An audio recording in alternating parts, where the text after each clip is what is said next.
Hey, welcome, fight fans, to another episode of Before the Bald Man Speaks. I am your host, as always, Andrew Lawrence. You can find me on Twitter at the Clown Kid. We are here. This is episode 28. This is following UFC Fight Night from Newark, New Jersey, and the main event between Ryan Bader and Anthony Rumble Johnson, and his quick KO victory in the first round. Helping me break down the fights tonight, drinking wine like a gentleman. You know him from Cage Cash. His name is Nate Miller. Nate, how you doing, brother? I am alive, just barely. I just barely survived. My goodness, what a night. If you were on my side, you lost tonight. It was pretty fucking brutal. Good card overall, I guess I'd say. Okay card, but tough to swallow tonight, so I'm washing it down with a little Pinot Grigio. It's nice to wash away your sorrows in alcohol. That doesn't mean you have a problem, No, right? no, it means I'm cultured.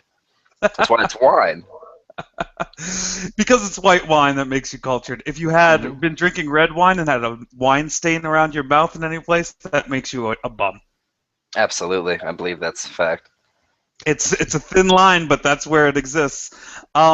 Crazy card tonight. I didn't actually think this card was very good, especially for Fox standards, or what I've come to expect to be Fox card standards. I thought this par was just a little bit above average. There was a lot of stinkers, especially in the middle of the card. But let's talk about something that actually was very entertaining, and I think kind of saved the card, and that's Anthony Rumble Johnson's KO victory. I had a lot of faith that Ryan Bader was going to make this a competitive fight, if not take this deep into later rounds and steal a victory here. Pretty dominating and convincing performance from Rumble. What did you like from him? What did you think Bader did wrong? It was so quick, but where did you see it go south?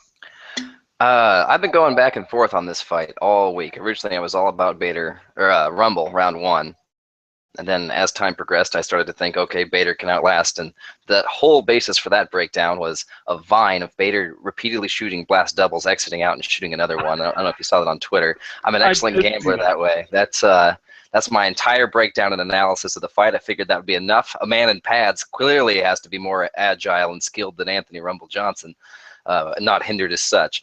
But I was impressed. Obviously, his work with Brian Melanson has improved his grappling, at least for the first minute.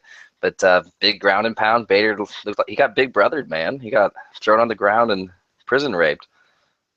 You know, and if you compare the size difference between these two fighters, you just see Ryan Bader looks freakishly large, even for 205.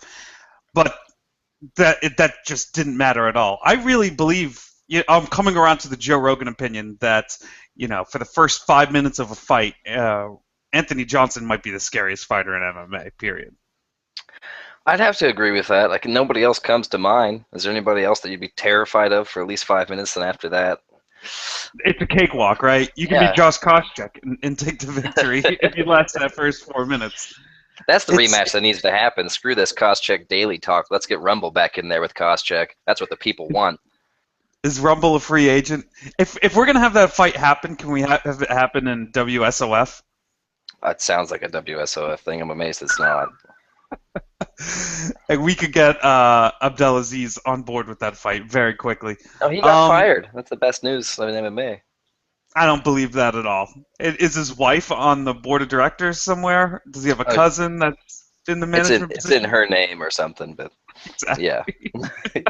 She runs Dominance MMA. Don't you know she's a powerhouse in the MMA world? So, I mean, I don't know what else to really say about this main event. It was so quick and so sudden, and it just kind of kept the status quo of where we're at in the light heavyweight division. Ryan Bader remains that kind of gatekeeper into the top 5. Anthony Rumble Johnson, that guy who can not beat the top 2 guys, but can beat nearly anyone else. So we're at where we're at. I'm still one of those guys who's kind of intrigued by the idea of Rumble versus Jones. I mean, he just has to hit him once. Who's to assume he survived? Did we have ever seen John Jones hit like that?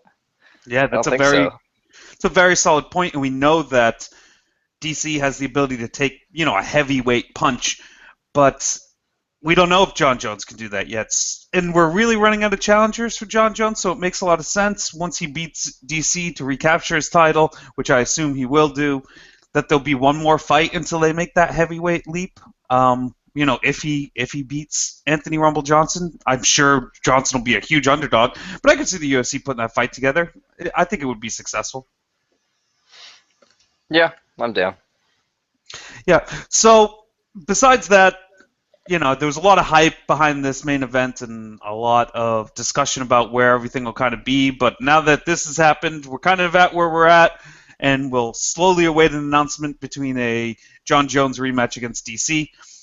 In the co-main event, we actually had something interesting happen, or I found this a very interesting fight because of its conclusion. Ben Rothwell chokes out Josh Barnett, who's never been tapped before in my recollection in MMA. I think he tapped to strikes once. Mm-hmm. Super surprising in my mind just because how it happened, and it looked like Josh Barnett was actually kind of winning the fight in the first. How did you think things were going, and let us know what you think about the finish. Yeah, I thought Barnett was clearly winning. Clearly in the first, he was getting in and out, landing his shots. A little closer in the second, Rothwell was catching up on the striking. He's just so weird to predict, but I was a little surprised. Josh Barnett, we always put so much assumption in the fact he's a catch wrestler. Really, he's a BJJ fighter. He's not a wrestler. He doesn't have any takedowns. But he just submitted Dean Lister in a BJJ competition a while ago, which if you don't know who Dean Lister is, people viewing, that's huge. Yeah. And so he just got submitted by, if not even a year ago, if yesterday you had told me that Ben Rothwell is going to submit Josh Barnett, I would have laughed so hard. There's no words for what I could. That's the biggest shocker of the night. It has to be.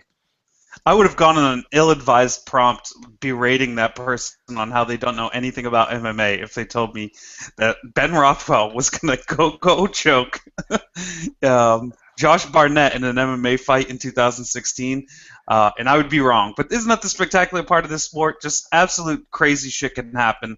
And I would have bet anybody anything, any odds, 50 cents versus cutting my dick off. I would have took it. So I think it was a plus 1,800. Tip of the cap to Kyle Marley for finding that odd out. But if anyone played that 1,800, you deserve every single dollar you made on that stupid bet. It's probably by accident. Yeah, that's a 5 times misclick special. They're all like, damn it, I wasn't paying attention. All right, real quick, we're going to check the hashtag BTBMS. You can write us on Twitter with that hashtag, ask us some questions. John King says, what's next for Ryan Bader? Shit. I would actually like to see him face Gustafsson. That makes sense. They're kind of all in there. Gustafsson needs a win to get that John Jones rematch, but we need to delay it a little bit because we probably want to see the Rumble Johnson rematch before it. I like that as a matchup. Does anything come to mind for you besides Gustafsson? Nothing really comes to mind. I think that's what do you think about that matchup? That's about the best one you could possibly do. I'll have to hand it to you. I can't up that one. They're both probably in about the same spot. Gus has been there a while. Bader's new to the spot, but they're at the same level. Yeah, what do you think about that matchup? Who would you favor? That's a tough one with New Bader because New Bader still is a good wrestler and smart. He did the right game plan tonight. He wasn't dumb. He went in there and shot immediately. Problem was he wasn't deep enough on his takedown. And Rumble stuffs it, gets on top. Well, then you're fucked. So he wasn't that smart, but he had the right idea going out the gate. So if he could try that against Gus, which Gus has good defensive wrestling, but if you get on top, he could grind him out. But that's a no bet. I'd have to pick in Toutmaster, which that's a sore subject right now. I just went from 1st to 16th, which is not that bad, but man, it's early in the year. I know nothing counts now. I used to say that because I was all, it doesn't matter if we get 20 events in. And then my co-host, Joey G, said to me that it's better to play from the lead than to play from behind. So since then, I've been very all about staying up front. Yeah, well, I have not been about that strategy. I think I'm floating somewhere in the 70s or 60s after this card. Not such a bad card. I think I got 8 points on Toutmaster. That's like the cool kids in the back. You did better than me. I got 6 points. That was my first card of the night. I'd been floating around those 50-50 when you split the card on your picks. Toutmaster, when that fight happens, because I imagine we see that in 2016, I'll probably lean towards Gustafsson and probably not bet anything.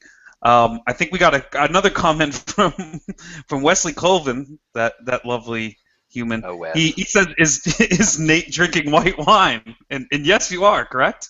Pinot It's horse Grigio. piss, actually. It was very difficult to obtain, but it's got a salty flavor. It's a bit oaky. It assumes too much, but I like it.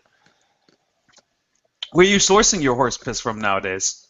Well, I got some. There's a pasture right behind my house, so Oh, it's so it's really easy to local horse collect. piss. You just got to work your way through the electric fence, which has outsmarted me once or twice. But you get in there, and I got a funnel, and you just really wait.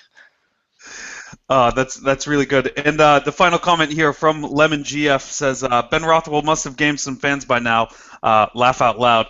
I've been a Ben Rothwell fan since I saw the Funky Dance. You watch a dude knock out Overeem and dance all weird. Lifetime fan for me. I like the medieval laugh. That's probably my favorite moment. I don't even think I remembered him very much until that moment. It's like, oh yeah, I haven't seen him fight before.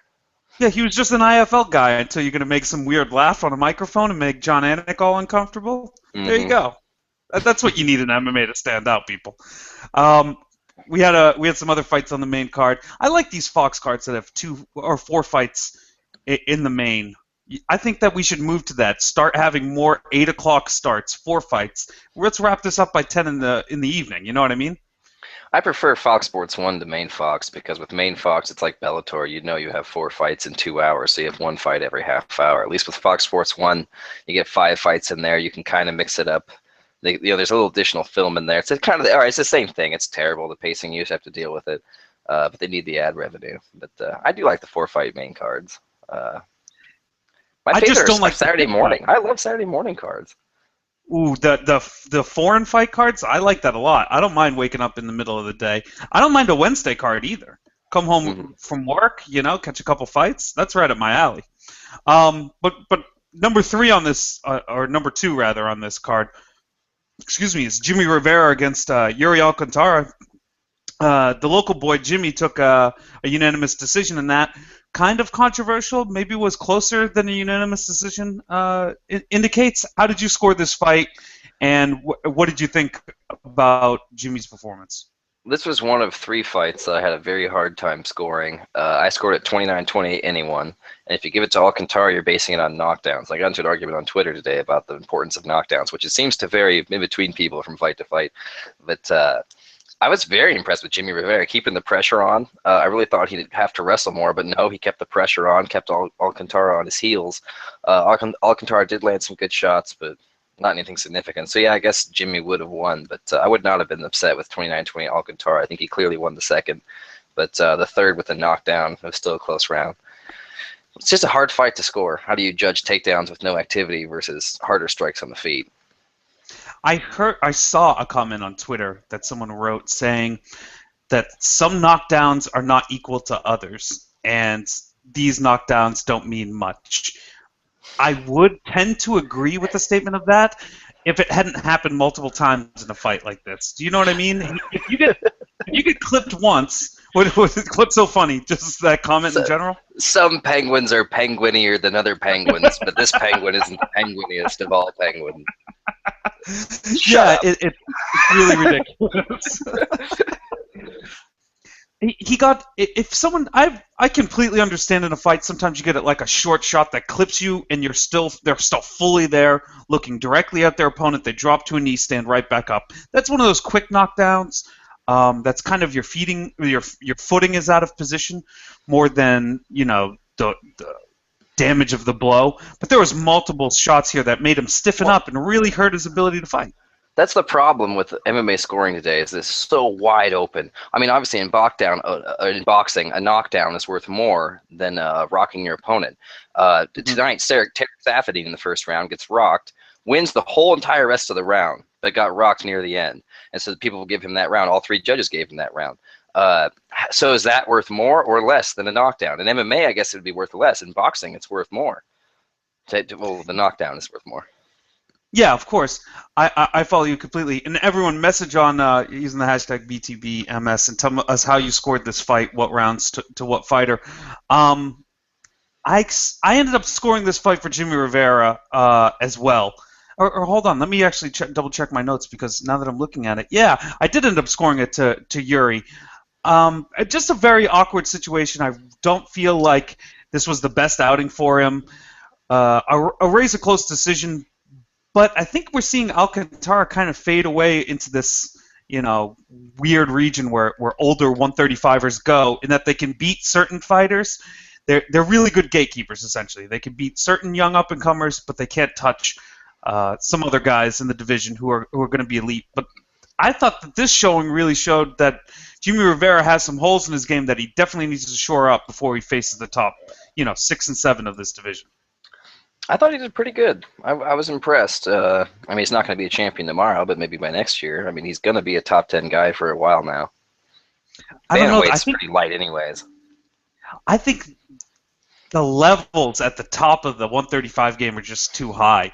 If you put him against, I don't know, he might lose to even like a Ray Borg at this point.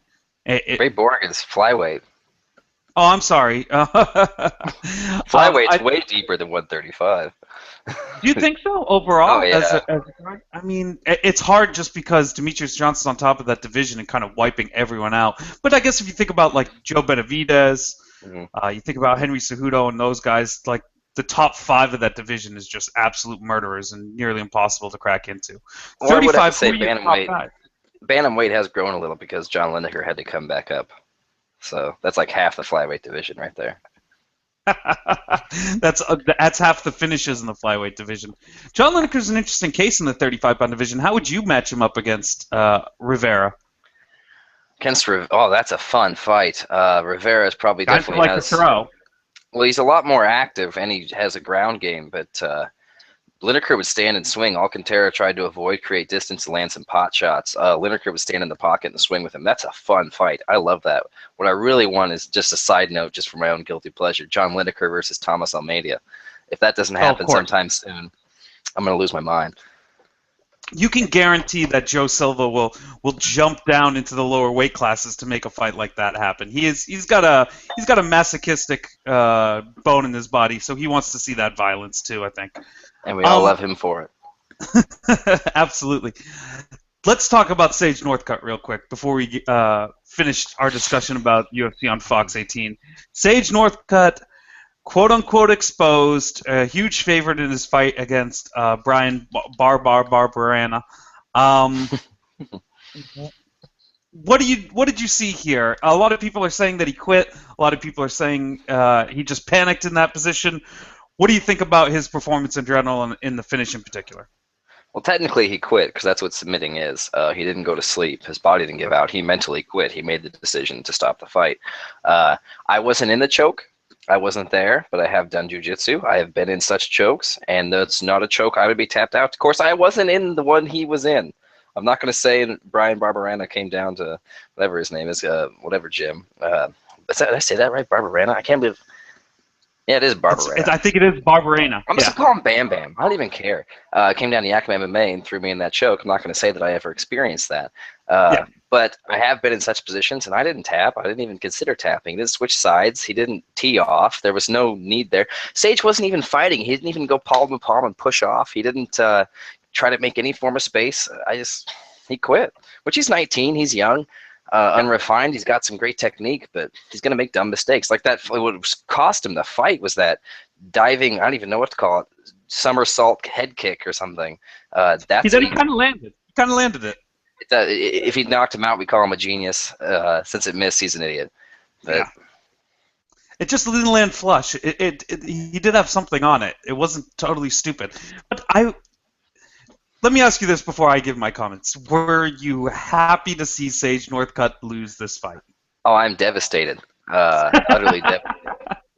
Not because I'm a fan by any means, because I had him in Toutmaster for one, but two, as I've promoted on Cage Cash for quite a while, for those who don't know, if you're deep into the gambling community, you should know by now on Twitter, our circle of people, we have a term called fade plant. I'm the originator of that term. It started on the MMA analysis and migrated from there. Sage Northcutt has been my fade plant. And I didn't harvest soon enough. I let the plant grow, and it ripened, and it fell to the ground, and I was somewhere else, not paying attention. And so I missed my chance. My fade plant's dead, and I'm very only the second fade plant I've ever missed. Didn't harvest in time. I didn't think this would be it.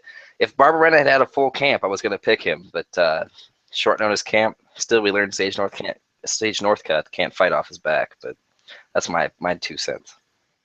Yeah, I was disappointed too. I did pick him in in Toutmaster. I got Brian, but I wasn't smart enough to bet it. I decided that the same as you, that the early, or late notice nature of the fight was too much of a detriment, and that this kid was too much of an athlete. And it looked good. It looked like I had the right call kind of early in the fight. I really think that this was a problem with, Sage's IQ and his ability and inexperience in the cage rather than his athletic ability and what's to come for him. Being 19 years old and already having 3 fights in the UFC, it's really great. I think they should be really smart about this. Let him take nearly a year off between fights, maybe like a 10-month thing, have him come back at the end of 2016. Let him hang up in TriStar and really and really hone his skills. But also he's 19 years old. At 19 years old, I'm not sure if you can decide what you want to do with your life. He may want to actually go to college. He might not. Fighting may not be the thing for him. And I think that those questions was opened up by this kind of a finish for him. Tapping in that situation. I think that was a panic moment for him. He lifted his chin, if you notice, too, which just made his neck so much more accessible than had he, clamped his jaw down and kind of started hand fighting a little bit in that spot. So I think it was just a panic time for a 19-year-old who probably should have been fighting in Legacy FC right now, not in the UFC. Probably. If he was in WSOF, some people would call him the number 2 or 3 lightweight, or I guess it was welterweight, wasn't it, in the world? But it's amazing how that works. But well, let's talk about that too. He jumped up a weight class to 170 with, a weight class I don't think he's ever fought in before. He's missed no, he did. 155 pounds before. I thought he fought at like 160. Really? Okay. Well, in some lower leagues, but I guess Brian Barbarian isn't really what you consider UFC showcase talent either. No. So maybe a year off for our good friend Sage Northcutt. He can, drive around a Corvette and be a 19-year-old guy for a little while and see if he really wants to come back to this game. We had a really interesting couple of fights in the prelim section of this card, but a lot of those fights didn't live up to the promise of that interest, I guess I'll say. Highlighting this phenomenon was Tarek Safadine against Jake Ellenberger, a fight that I thought had the potential to really have fireworks. I thought we'd see a showcase by Safadine, a lot of great striking from him. What we ended up getting was overall an underwhelming fight. What did you take away from this one? Safadine has 0 killer instinct. Jake was pretty tired. At the end of that 3rd round, he had several opportunities for a choke. He tried to fake it there for a little bit when he wasn't in position, but at the moment where Jake was trying to stand up, if he had really wanted to go for it with little time left, he could have easily slipped in that choke, and he did not. So no, Tarek Safadine is not interested in finishing fights. He's here to win decisions. That's an important note to take into the future. On an off note, Jake Ellenberger still has power, but at least he's not with Edmund anymore. Now he's over at King's MMA. He didn't get knocked out, but people trading with Edmund, I don't know what they're thinking, but good for Jake Ellenberger for not getting destroyed. But again, it's Tarek Safadine, the decision machine. So not impressed with either guy. Looking to fade both in the future. Yeah, I think the fade plant term really applies maybe to both fighters here. There's some good potential. Jake Ellenberger's a fade garden. He's been fade material for me for decades. Yeah. It's been great. Yeah. That's a gift that keeps on giving. Let's take this opportunity to talk about the Glendale Fight Club and the shit show that is Edmund Tarvarian's current life. Is he allowed? Are we aware if he's even allowed to train people right now? He got his license revoked from the California State Athletic Commission, which, I mean, I guess he can still train people, but he's not really allowed to corner people currently. No, he can still train him at the gym, but he's not going to be in their corner during the fight. He can cheer. Maybe he can pay a lot. Well, no, he can't. He's bankrupt. He can borrow some money from Rhonda and sit in the front seat, hopefully yell some advice. That'd be an interesting – I would love to see that. That'd be quite a sight. I think he has a lot of liquid capital. He strikes me as a guy who's cash rich, if you know what I mean. No. So the Glendale Fight Club, about 20,000 T-shirts signed by Ronda Rousey, and those are $5 a piece. So I guess he has to have some money if you count that.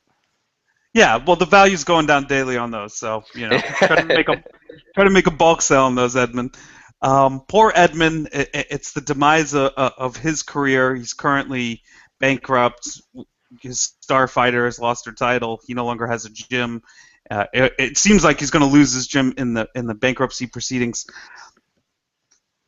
Who's still currently fighting in that gym? We have Oh, Ronda, come of on. course. The four horsewomen of the apocalypse. The most violent, Travis rootin', Brown's there. tootin'est crew. That's right, Travis Brown. That guy's a douche. I Speaking of mean, I think douche, it's yeah, I yeah. can't Go wait till ahead. we get to Randy Brown. That's all I'm going to say. Oh, really? Okay. So I'll move along from this, but the last thing I wanted to say was I think it's a huge indicator of what's happening in your camp when Jake Ellenberger's about to bail. You know, the guy's been in some of the worst, most disastrous gym situations in MMA. When he's like, "This is a distracting environment for me to train in," then you have some issues. Well, you got to think, what are those team meetings like? I mean, even in my gym, it was a smaller gym. You know, nobody's a big pro fighter. Brian Caraway came through once or twice, but nothing big. Uh, like after these fights, amateur or professional, everybody would sit down and talk, and oh, this guy had this thing and he did this well, or next time we'll get him, blah blah blah. Like you got to imagine in that fight or in that gym, those sit downs are just depressing. Well, Marina Schaefer got knocked the fuck out, and then Okay. Jessamine Duke got knocked the fuck out, and Jake Ellenberger. Well, you lasted about 3 minutes, so you get the T-shirt this week, and You're the new captain of the team. You made it into yeah, the second round. MVP.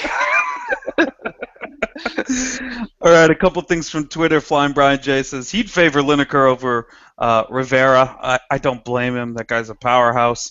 Are you happy and sad about Sage Northcutt's submission defeat? I didn't really answer that. I wasn't happy with that. I don't like to see a 19-year-old kid kind of go under the scrutiny that he's going to get from dumb MMA fans from tap into a choke like that. I think he panicked. He made a poor decision. What if the guy doesn't really want to fight for a career? There's question marks abound for that. Some people are interested to see what we're going to talk about when we get to King Kevin Casey. But before that, let's talk about French Canadia's great hope, Olivier Aubin Mercier, losing to Diego Ferreira.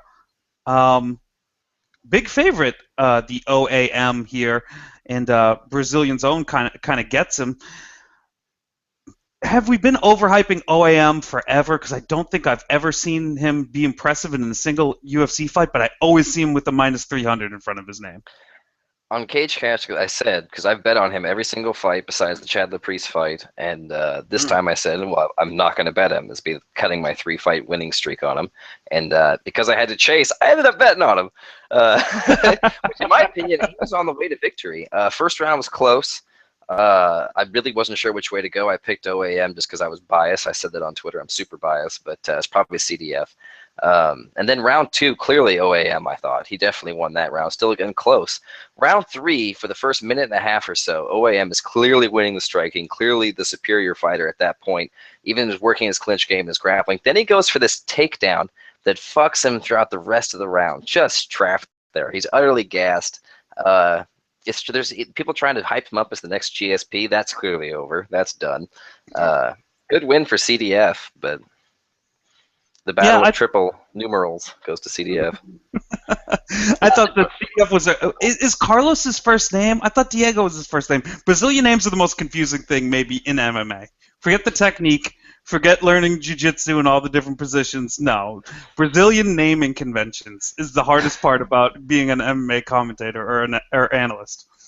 Yeah, OAM, I always thought everyone wants it to be George St. Pierre, but he doesn't have that explosive, cerebral, great, judge of distance that talent, yeah, skill, ability, athleticism. Beating a named fighter at all ever once.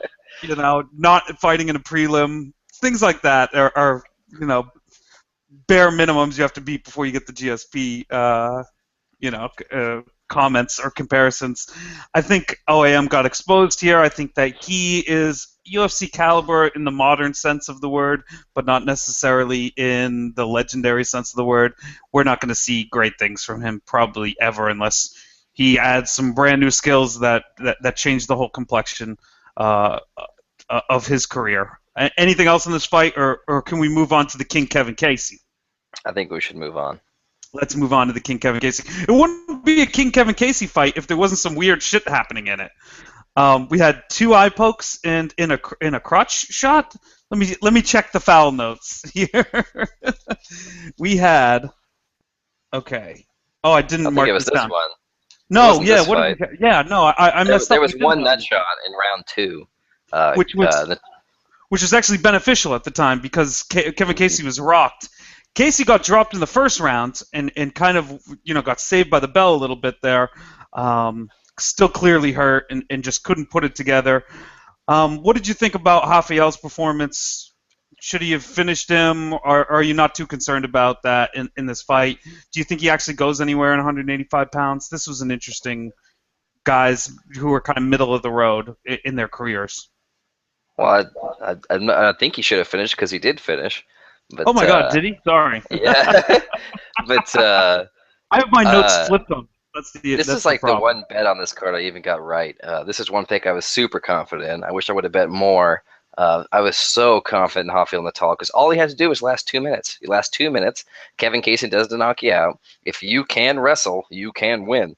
Casey has one or two good sweeps in him. When you take him down, like he's got these huge thighs, these ridiculous thighs. He throws on you and tries to hip sweep you. If he can get it once, he'll get it. If you can block that one, you got him there. He's stuck there. I was amazed in the third round when Natal didn't shoot for a takedown right off the bat. But perfect game plan for me. Kevin Casey's a quitter. It's just what he is. He doesn't have it in him. Do you think that the MMA analysis patron saintage of the King Kevin Casey has affected the betting odds on him? I think they were smart enough to bring Sean back that week to be the voice of reason. Because I idolize a couple of fighters and I say some silly things now and then, but Kevin Casey would not be one of them. Like I think it's his rap career that really brings him to the next level. well, I think it's because he's banging Muhammad Ali's daughter is the whole reason.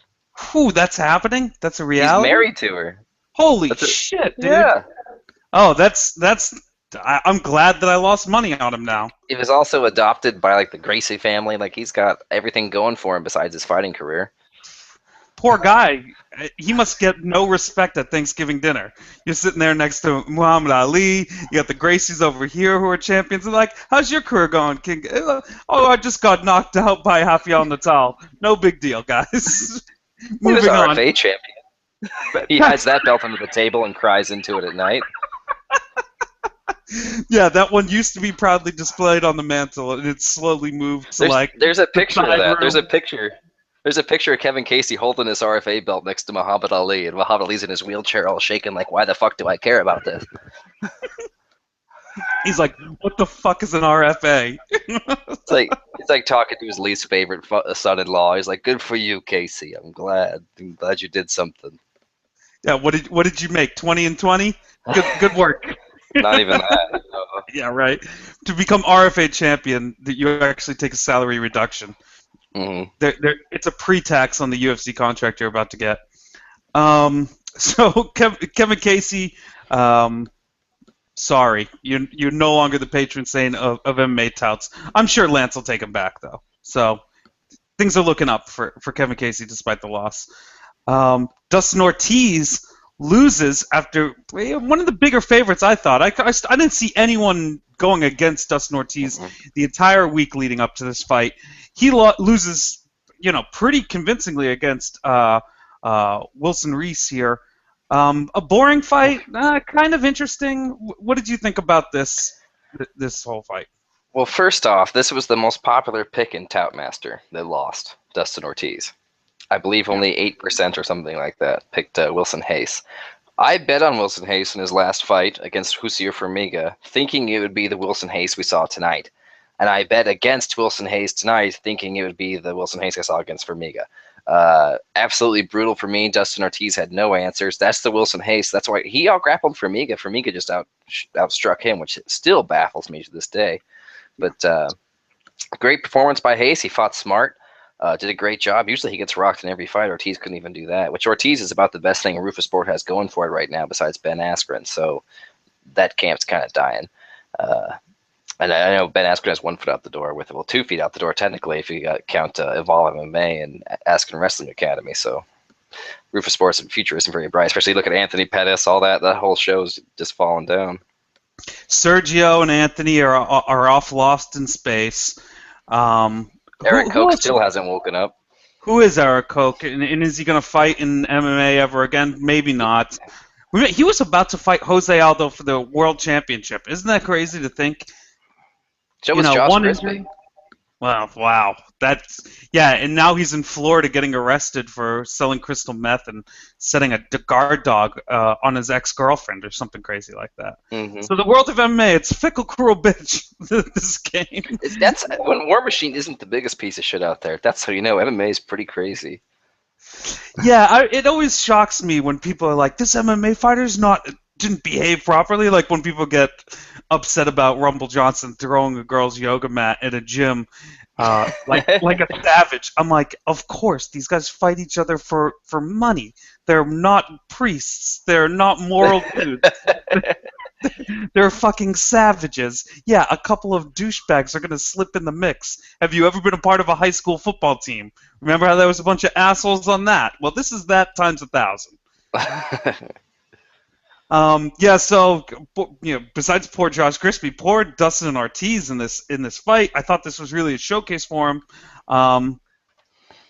What do you think about Wilson's potential in this division? Because he's kind of a sleeper. Like I said, you lose to Formiga, or you get outstruck by Formiga, which is even crazier.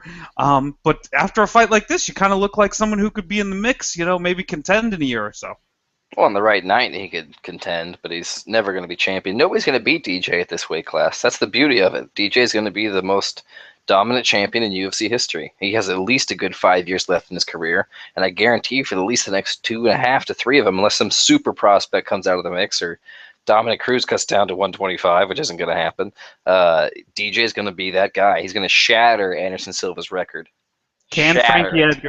Can Frankie Edgar cut to 125 pounds? That is the only question. Then that's a fight worth watching. Well, I didn't say he could fight. I didn't say he was. There was not going to be. He's not going to be standing on the scale and smiling and flexing. They're going to let those scales. You ever taken your dog to the vet and they have those large scales? Yeah, they just lie Frankie Edgar on there. Okay, Frankie, 4 more pounds, no more. They drag him into the sauna. He can make it. But you have to cut 3 fingers off of his right hand. He's still throwing it in the fight. Just cutting him just to bleed the weight. Yeah, Jesus Christ. Yeah. What's all this water weight bullshit? Get it directly out with the bloodstream. That's the easiest way. Yeah, as soon as you cut the arteries, then it's just flowing. It's all easy after that, Frankie. Once we cut you, it's all downhill.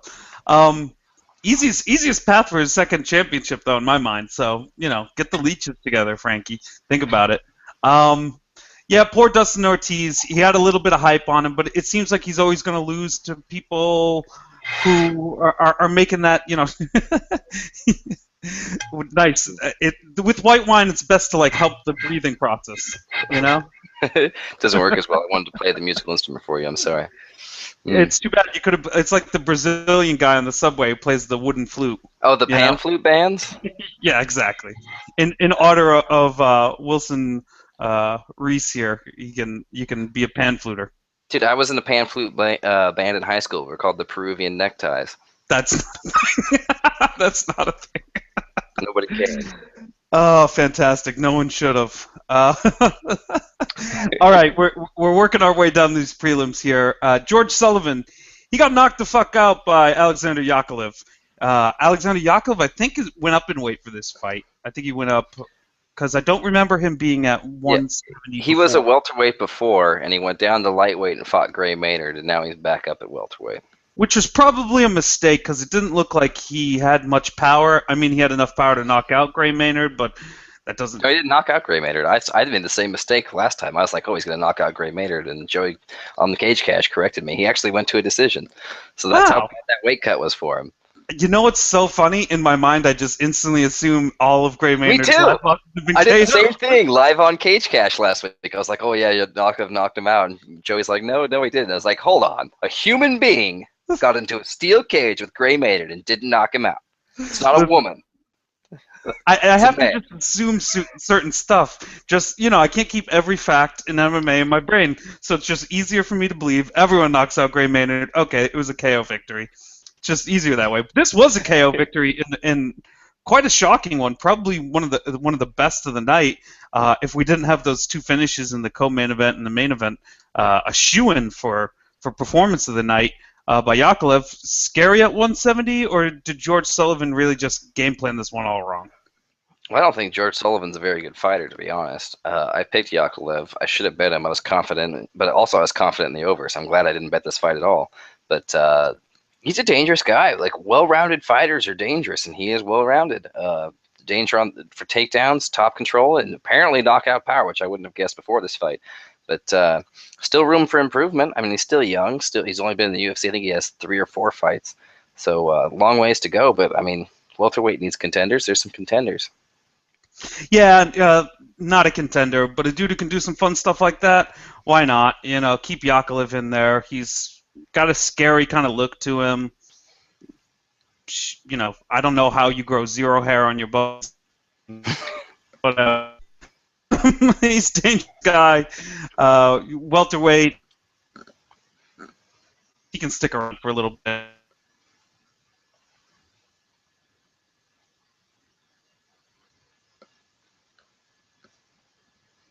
Position for him. Alex Caceres really put it on Maceo Fuller, or Fullen, rather. Maceo, really a washout guy from the tough Latin America season. Alex Caceres, kind of one of these guys who can be dangerous, but, everyone kind of knows his Achilles heel. But unfortunately, Maceo is not a wrestler and couldn't find that Achilles heel. Did you like Bruce Leroy here? Did you see any new skills from him this time around that we don't know about him? Well, the guy he beat is apparently a Taekwondo champion, national champion at least. And I'm so how many how many competitions a year do they have out there? I mean, is there like There's 6 guys? 45. There's 45 That, national champions. I just feel like there's a couple. There's a truck stop in Nebraska where he sits and waits and goes, "All right, we're gonna throw a tournament together. Who wants to make $20?" I just don't see how that guy was a national champion. Bruce Leroy looked great. His striking was smooth. Still can't get those takedowns. I thought he would submit him, but Yeah. I fully expected him to win this fight, and he did pretty easily, 30-27. Still don't think he'll be anything special, but he's fun to watch for now. I think that's what I like.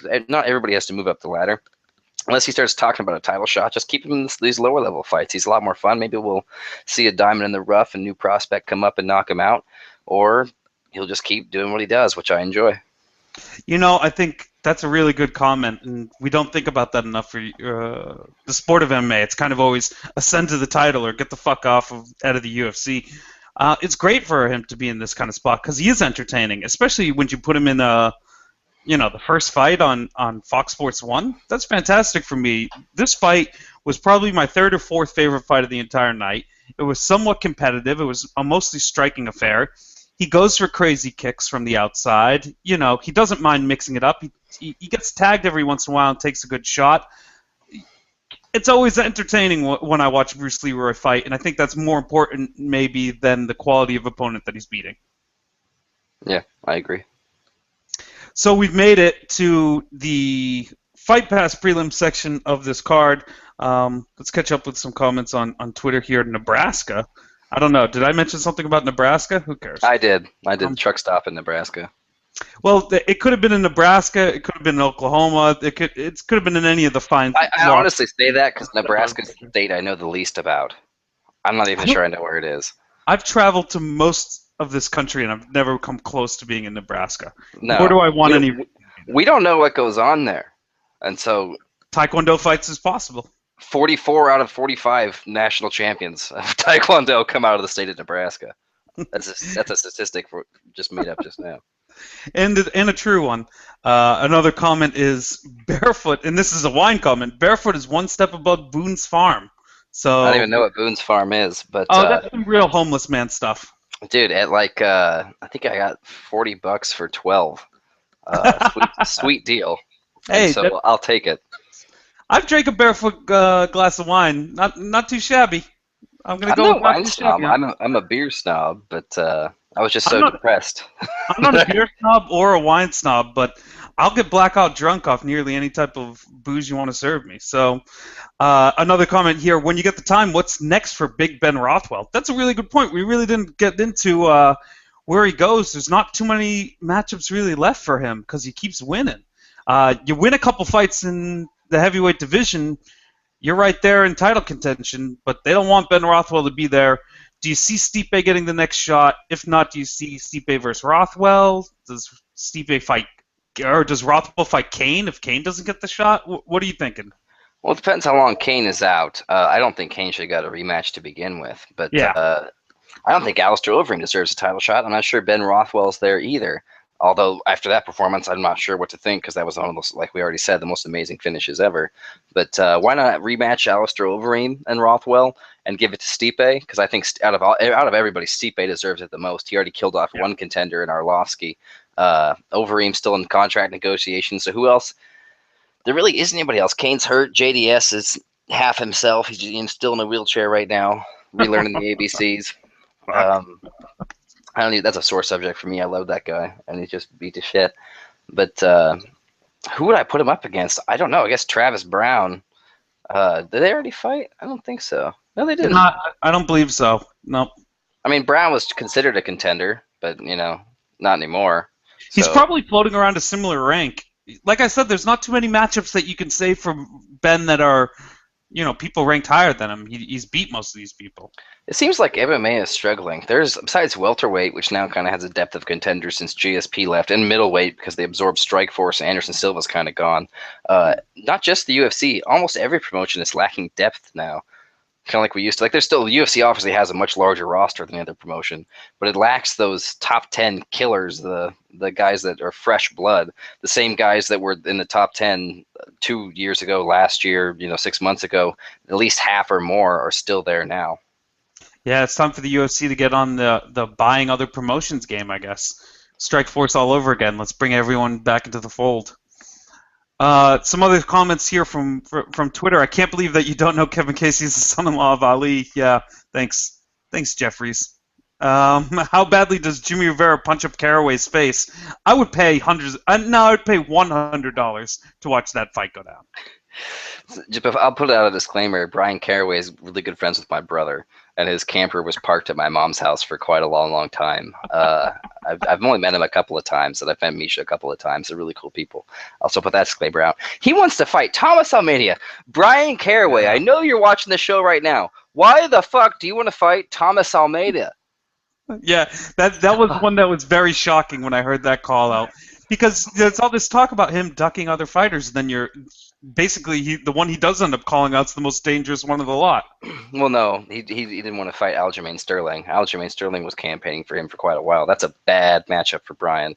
I think Brian at least has a shot against Almeida because he's not going to strike. He's going to go straight Advantage. grab. Yeah. That's the one thing I think Sterling has too much of a wrestling advantage. I think that's Brian's game. I think Brian's a smart enough fighter to realize he wants to make matchups that help his career. I don't hold any fighter. I don't smart. find that to be a negative attribute in a fighter. I find that to be a very positive attribute in a fighter. I think that is how you intelligently manage a career.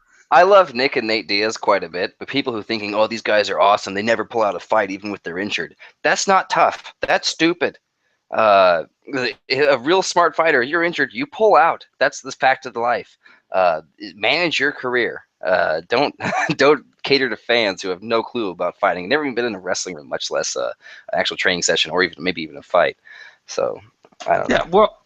Yeah, don't give in to the collective bloodlust. We will send you to slaughter and then forget about you forever. I'm an intelligent MMA fan. I'd like to think that I am, but I will sell you down the river for momentary entertainment of watching you get knocked unconscious. I'm getting more of a heart. I'm sorry. That's just what we've been here. Like with ONE FC and Sometimes soccer I feel kicks, sad. I can't do that anymore. Oh, isn't it tough? The more recent, someone made a really good point saying the problem with soccer kicks is usually when they land them, they didn't need to ever land them. And that's exactly. Really like I'm less upset about a soccer kick. Exactly. I'm less upset when, like, okay, he's fresh and it's in a scramble and you land a soccer kick and then you come back and follow up with the ground and pound. But when you knock the guy down and he's unconscious on the ground and you run up and kick him in the face, that's not professional fighting. That's just, I don't even know, douchebaggery to it. It's the most Here's the thing, extreme. though. If we were in a bar fight and you know, in Not a some bar dude, fight. yeah. If it was a bar fight, I'd be going for knees, nuts, and throat. Everybody knows if you're in a bar fight, knees, nuts, and throat. Grab a And belt poke buckle, eyes. use a fist pack, switchblade, knives, bar stools. You know, that's a bar fight. Yeah, and definitely poke people in the eye in a bar fight. I found that to be highly effective. Just do the John Jones the whole time. They're coming at you. You just making Just distance. swinging Okay, fingers. hold on. You're fighting like the Catwoman. Stay away from me. Everyone thinks you're such a manly man afterwards. Kyle Marley says that, yeah, referring to your bottle of wine, yeah, it's about $4.99 at the gas station down the road from my house. Puts a thumbs down icon. Well, I'm sorry, not everyone can be as fancy and rich as you, fucking Kyle Marley. I said I got 12 bottles for $30. The guy's being economical here. Why do we have to hate on the wine? We've had like 8 wine comments. I'm drinking Kelso's. I think I paid 48 cents for this beer, guys. It's okay. Things will be all right. I'm drinking Great American Pilsners. I can go grab some brandy if we have to do that. I have the 1,400-year-old scotch down in the cellar. Jenkins, will you fetch it? Darling, bring the decanter out. No, the good stuff. The good stuff. Final comment here. Is Rothwell getting a title shot or a short road left to fight to get there? Well, yeah, he doesn't. Just by virtue of winning so much in the heavyweight division, yeah, there's not much of a road left to get there. I think he needs to take another fight because I don't think they'll give him the fight next. But who does he fight? Maybe someone he can beat. So it is a highly likely possibility that in 2017 we see Ben Rothwell fight for the UFC Heavyweight Championship, and that does not make me mad at all. Get Vitaly Minakov in the UFC. Have him fight Ben Rothwell. He might lose. Let's talk about we finally made it to the Randy Brown fight. You alluded to it earlier. Randy Brown, a lot of hype on the Rude Boy here. Draws Matt Dwyer, not the easiest fight to have in the debut. Didn't look so great in the first round. Kind of put it together in the second and third. Weird, close decision. What did you want to say on this, Nate? Dude, Rude Boy, he's a douche boy. I'm not sure if it was a punch. I'm not gonna. All right, so maybe I should retract that first statement. This was the notes I got mixed up. I'm not sure if it was a punch, but I'm pretty sure he poked him in the eye and then immediately charged him. Anybody who does that is a piece of shit. Travis Brown did it a week or two ago. Piece of shit. Like Joe Rogan says it's within their right, and it is within the rules. It's within their right. But as a human being, you did a foul, and you did a foul. You can feel his eye juices on your finger, and you charge after him while he's covering up with one eye. What a piece of shit. I will never be a fan. I hope he gets knocked the fuck out every fight he has from here on out, and I wish death and misfortune upon his family. Nice. Yeah.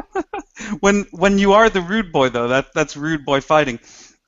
I actually think in the replay, he did kind of get his knuckle, but he got like that first knuckle, like pad of the finger area, and it was a blurry shot, so it definitely could have been like your nail touching eyeball. And I think that, the protocol of fighting dictates that you have to give him a second on this, and it kind of turned the fight, in my opinion. Matt Dwyer wins the first round and was kind of in control in the beginning of the second there, right? That's what I keep coming back to, those Bellator gloves that curve the hand. Why hasn't UFC done that yet? Why isn't that in play in every MMA promotion? Oh, Bellator did it, we can't do it. Everybody should have that. There's still a lot of nut shots, but there's a lot less eye pokes in Bellator. God bless nut shots. I think they should just make them legal, because when they were legal in MMA, guys were taking like 8 of them consecutively without hesitation.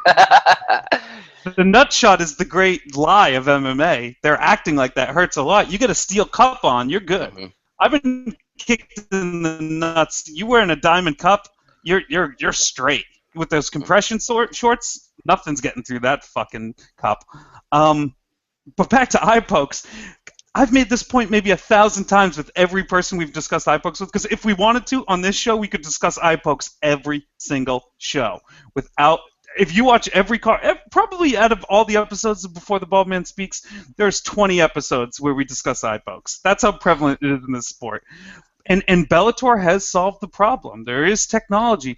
If you just look at promotional photos of MMA, of UFC gloves in particular, they almost look comically silly in that you have like these puffy gloves, and then just like protruding out of them like spikes, like little spears in a wall, are these fingers. I've seen promo pictures of Anderson Silva where you see him, and I'm like, oh, that he's about to poke someone in the eye. They took a shot because the fingers are right there. And the way it's scored in MMA and officiated, it's just stupid not to poke your opponent in the eye. John Jones has laid out this for years now. Oh Multiple yeah. eye pokes is the way to go. Well, besides in the next fight, and I got screwed twice by refs this weekend, but the next fight where you deduct a point for 2 separate fouls, I'm sure we'll get to that, but refs are horribly inconsistent. Why not cheat? The MMA is not stringent enough on its rules, which I would add just a random point to tickle my own fancy. Everybody always talks shit about Chael Sonnen. I don't think that guy ever poked anybody in the eye once. I don't think he ever grabbed anybody's shorts. He never grabbed a cage. Defense, I don't think yeah. I don't think he ever cheated besides the abundant amount of steroids and horse tranquilizers he ingested into his body. Which But, basically in his era wasn't cheating. Everyone wants Yeah. to say like steroids, steroids. He was like fighting, Wanderlei Silva and stuff. Yeah, you got to do steroids. Yeah. Don't be dumb. I think those guys from the past generation should be grandfathered in, and they should be able to take steroids willy-nilly. I mean, middleweight Vitor Belfort on steroids was the best middleweight that ever lived. Why does that have to end?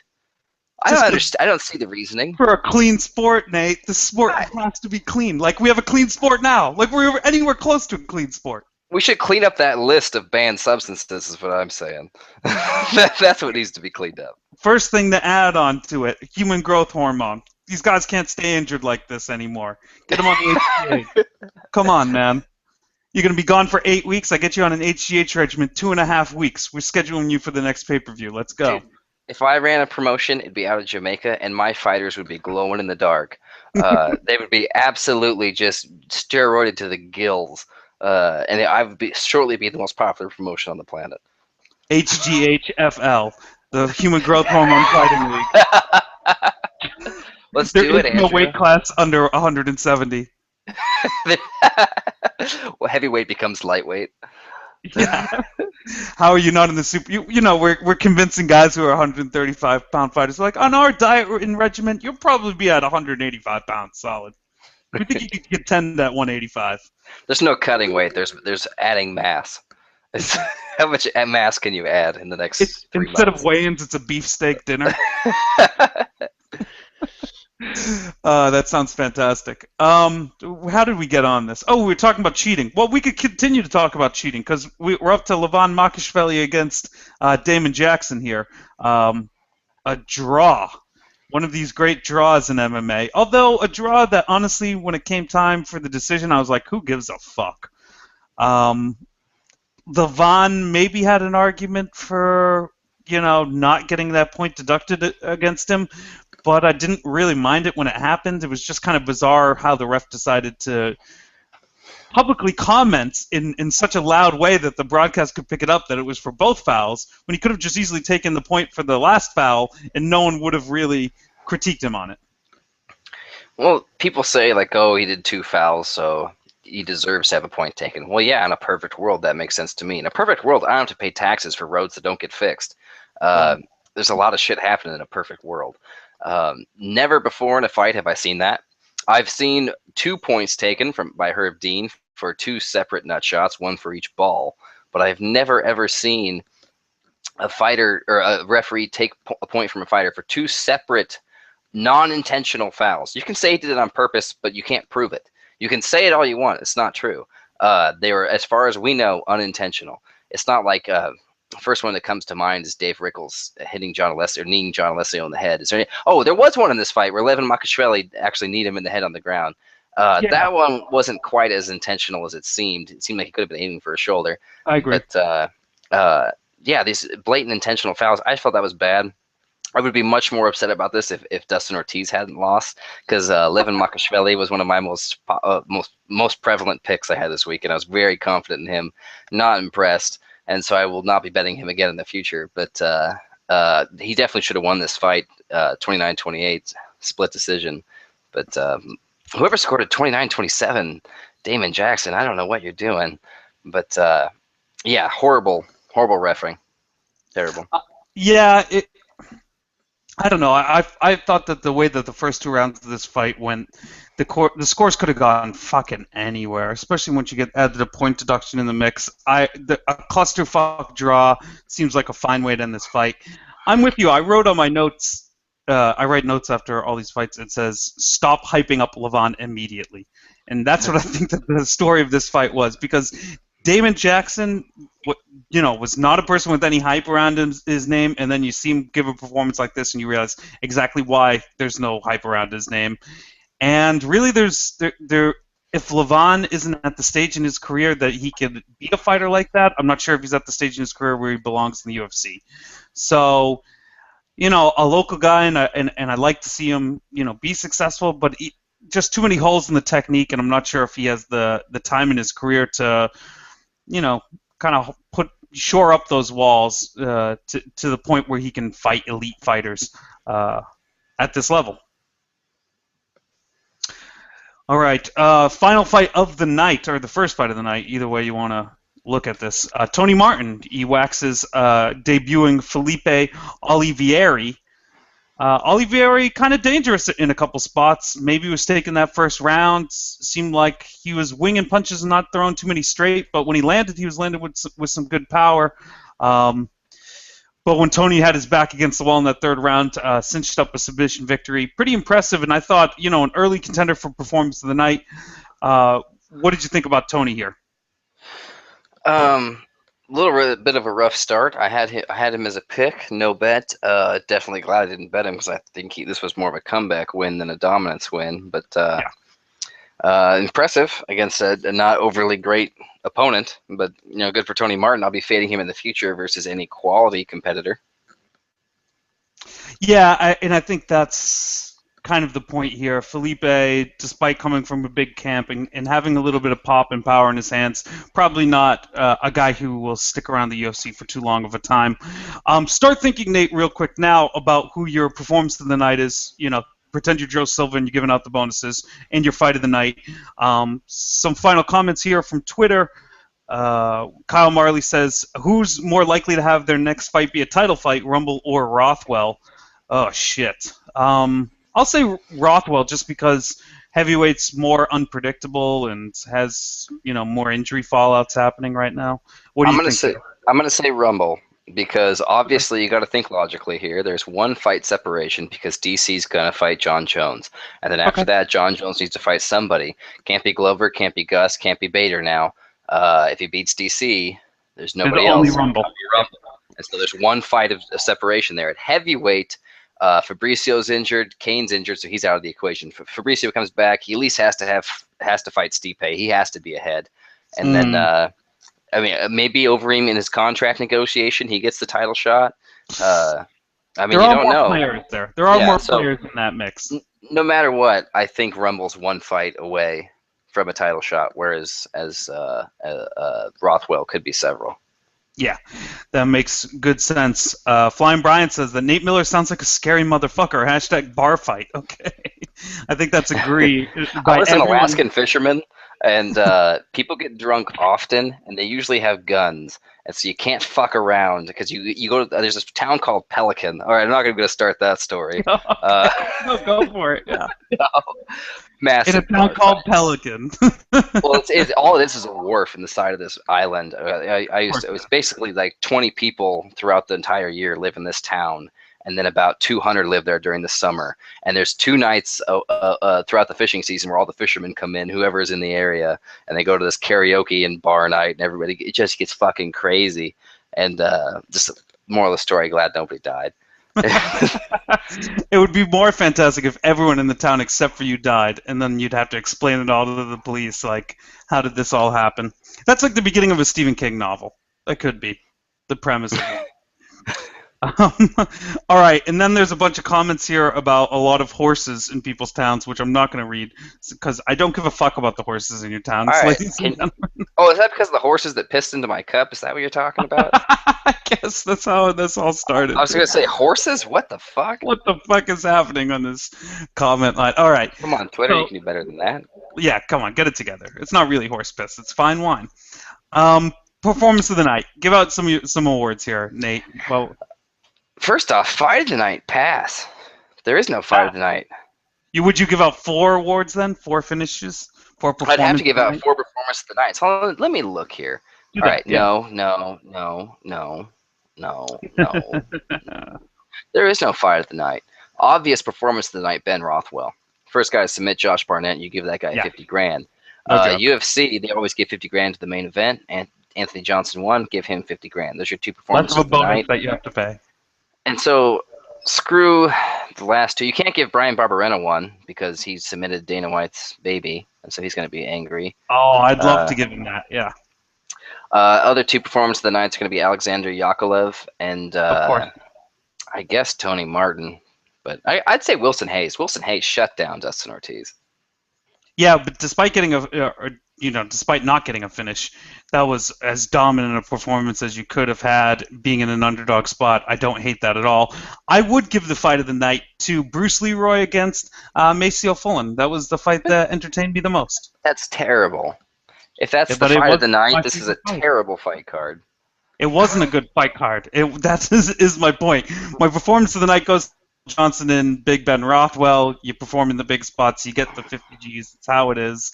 I would love to see it go to someone like Yakovlev or like Tony Martin. I haven't heard any of your grades. What's your grade for your fight of the night? Oh, my grade for fight of the night. That fight was a B. What? There was no A on the entire card. What's above A? Is there like an S and a Z class? No, there's just an A. That's Here's the deal. terrible, Andrew. So a C. So C is just like a fight that existed. You're like, a fight. If the fight annoyed me slightly, that's a C minus. If it, entertained me slightly, that's a C plus. So a B is just right above a C plus. So all it has to do is entertain me. And I was like, yeah, that's entertaining. It's entertaining.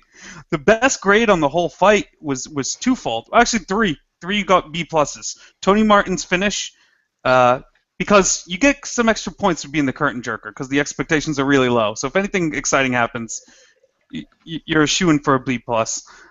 Anthony Rebel Johnson, that's a B plus just because it was quick and exciting, even though I lost money. Fucking Bader. Yakovlev, in Yakovlev's KO, that's a B plus KO. I feel like you're grading on a curve. There's no other explanation for these grades. Listen, there doesn't have to be it's my grade. I'm the professor here, guys. It's all up to me. This is my personal taste. Yeah, I grade on a curve.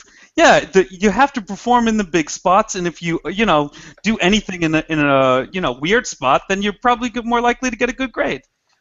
You go out there and start some guy on the curtain jerker. I'm going to give you an A because God bless you. You kept me entertained in a spot where usually I'm bored as fuck.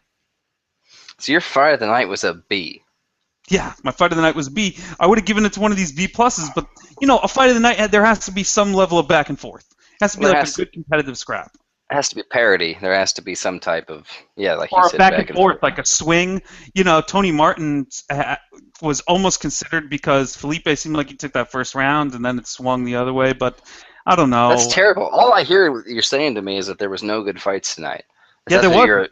That's what you're admitting with that pick. Basically. You're the loser by default. Or the winner by default. It's all a matter of perspective. They're the first losers. That's what they are. What would you grade the entire fight card? You giving it an A to F grade here? See, unlike you, I don't think C should be average. I guess it should be in the regular grading perspective. I'd give this card at most a C. It's probably closer to a C minus. I was not impressed, not happy. There were some shockers, like the Rothwell Barnett. That's a shocker. Great Sage shocker. Sage Northcutt losing. That's crazy. There was no big finishes. There was no back and forth fights. There was no major drama. There was 2 little shockers, medium shocker and a little shocker. Besides that, this was a very bland card. Medium shocker? Yeah. That's like when you curve down. You have to bend your finger. You can't Yeah. do. Okay. My grade for the card was a C, just a flat C, because this was a card you could miss. If I had to convince people that MMA was a fun sport to watch, I would not show them this card, and that's that. Well, if you have to convince them, fuck them. That's my opinion. I think that's a fantastic closing note. If we need to convince you, then fuck you. Nate Miller, thank you for coming on this show. It's always fantastic having you on. Thank you for being such a high-class individual and being the first person to sip on wine before the Bald Man Speaks. Why don't you tell the listeners out there where they can hear your podcast and read your ramblings? You can check out all my stuff at the MMAReport.com, RadioInfluence.com, and our sponsor, GambleProSheets.com. Basically, you can find my podcast on Twitter at CageCash. You can follow me on Twitter at NateMillerMMA. My co-host, Joey, you can find him on Twitter at JoeyGSports. We just have a fun time. We giggle, we laugh. We're going to have Pride Rules again here pretty soon. Andrew, you know you got to come on again for that. You're going to be on our All-Star crew. I'm pretty sure I'll be on there too because Joey's not good enough, so I got to represent the show. Yeah. We'll get for the best.